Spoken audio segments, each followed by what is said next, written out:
Hi all, അസ്സലാമു അലൈക്കും. Welcome back to Vifoos cooking channel.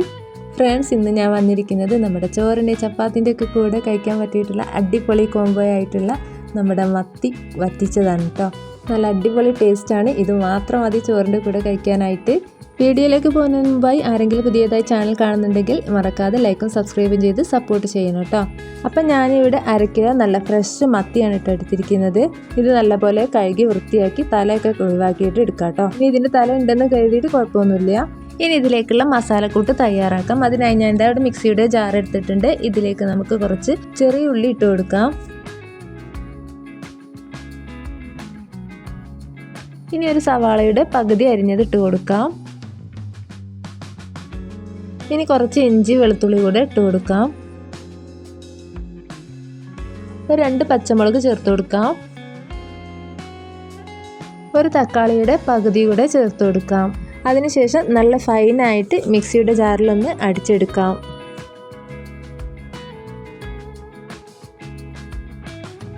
അപ്പം ഞാനിത് കൂട്ടെല്ലാം കൂടെ ഇട്ട് അടിച്ചെടുത്തിട്ടുണ്ട്.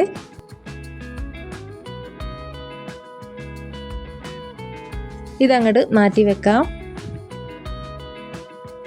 അപ്പം നമ്മുടെ മത്തി തലയൊക്കെ ഒഴിവാക്കി കട്ട് ചെയ്ത് നല്ലപോലെ വൃത്തിയാക്കി കഴുകി എടുത്തിട്ടുണ്ട് കേട്ടോ.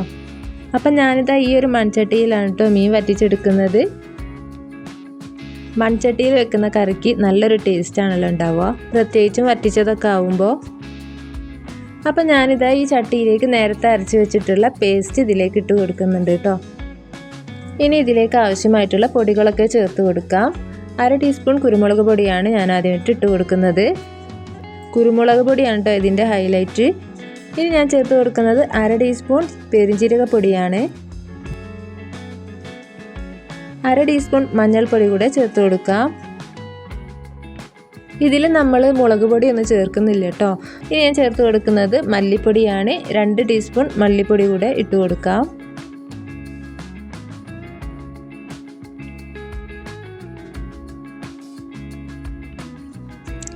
ഇനി ആവശ്യത്തിനുള്ള ഉപ്പ് കൂടെ ചേർത്ത് കൊടുക്കാം.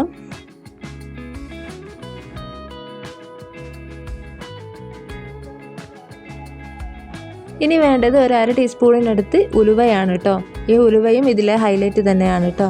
ഏകദേശം നമ്മൾ ബീഫൊക്കെ വരട്ടില്ലേ, അതുപോലൊക്കെ തന്നെയാണ് കേട്ടോ ഇതും. കുറച്ച് കറിവേപ്പില കൂടെ ചേർത്ത് കൊടുക്കാം. മല്ലിയില ഉണ്ടെങ്കിൽ അതും കൂടെ ഇട്ട് കൊടുക്കാം കേട്ടോ.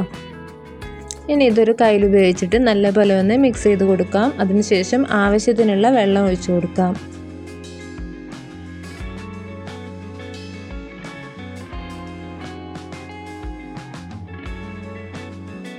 വെള്ളം ഒഴിച്ചു കൊടുക്കുമ്പോൾ ഒരുപാട് ആവാതെ ശ്രദ്ധിക്കണം കേട്ടോ, കാരണം ഇത് വറ്റിച്ചെടുക്കുകയാണല്ലോ. അപ്പോൾ ആവശ്യത്തിനുള്ള വെള്ളം മാത്രം മതി.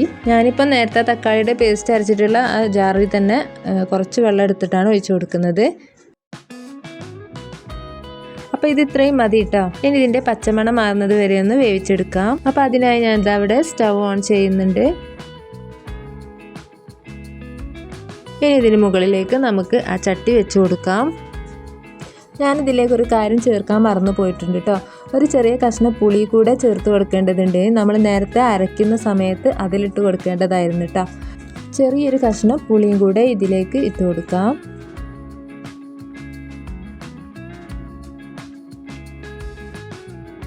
പുളി ഇട്ട് കഴിഞ്ഞതിന് ശേഷം നല്ലപോലെ ഒന്ന് തിളപ്പിച്ചെടുക്കാം. ഇതിൻ്റെ പച്ചമണം മാറി വരും.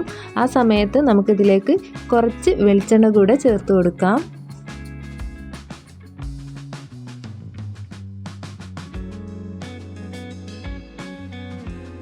ഇനി നല്ലപോലെ ഒന്ന് മിക്സ് ചെയ്തതിന് ശേഷം ഒന്ന് അടച്ചു വെച്ച് വേവിക്കാം.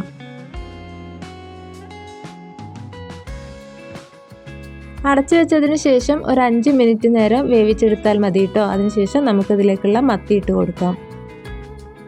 അപ്പോൾ ഞാനിത് മൂടി വെച്ചിട്ട് ഒരു 5 മിനിറ്റൊക്കെ കഴിഞ്ഞു കേട്ടോ. അപ്പോൾ ഇതിൻ്റെ പച്ചമണമൊക്കെ ഒന്ന് മാറി വന്നിട്ടുണ്ട്. ഈ സമയത്ത് നമുക്ക് കട്ട് ചെയ്തിട്ടുള്ള മത്തി ഇട്ട് കൊടുക്കാം.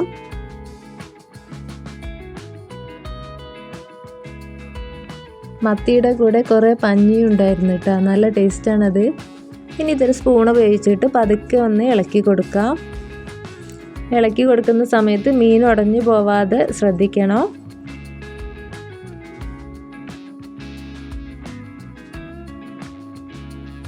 അപ്പോൾ ഇത് ഇത്രയും മതി കേട്ടോ. ഇനി നമുക്കിതൊന്ന് അടച്ചു വെച്ചിട്ട് വേവിച്ചെടുക്കാം.